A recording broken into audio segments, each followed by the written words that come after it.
What's up to the probably 100 people that'll watch this video in the next year? This is the easiest way to make hard cider. First, you're going to need apple cider. Just make sure that it's fresh pressed, not from concentrate, and that there's no preservatives that might kill your yeast. This is what actually does the work. It eats the sugars and turns them into alcohol. I'm using the Fermentis Safe cider. It's the only one I've used and it's turned out great. Next, you'll need an airlock. This lets the CO2 produced by the yeast escape without letting the bad bacteria in your cider, which would contaminate it. Then you'll need a carboy or food grade bucket to ferment in. And if you want to know the alcohol content of your cider, you'll need a beer thief, a test tube, and a hydrometer.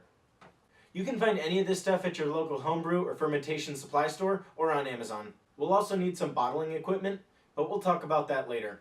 You also want to make sure that you keep everything sanitary with Star San or any food grade sanitizer. This works great. You just dilute 1 ounce in 5 gallons of water. Soak all your materials and tools in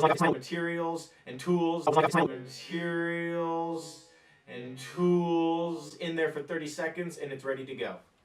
You'll want to sanitize your carboy, airlock, yeast packet, and a funnel.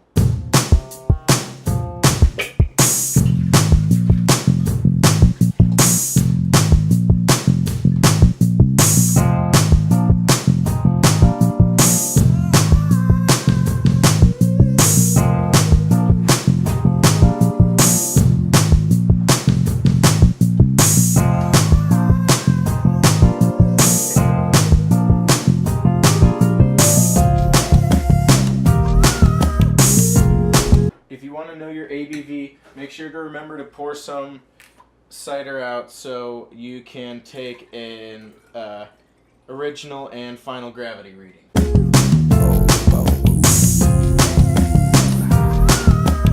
To take a gravity reading, just drop your hydrometer in the test tube.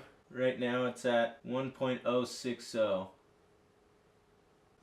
Now take your sanitized packet of yeast and pitch it all into the fermenter. Put it on your airlock. Then we'll take it to a cold, dark room and let it sit for a few weeks.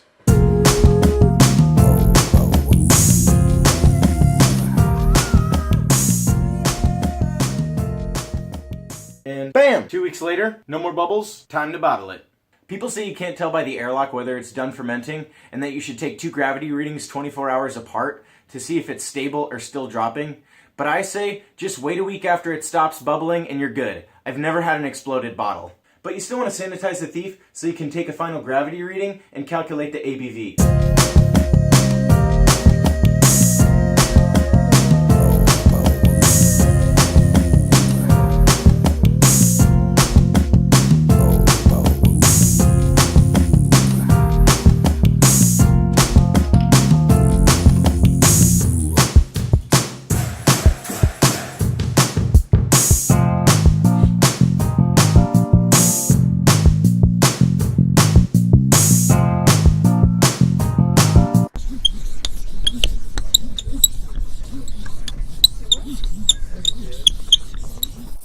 Here's our beautiful cider bottling to-do list. Let's get started.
Remember to keep all your equipment sanitary or else you can ruin the whole batch.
Bye.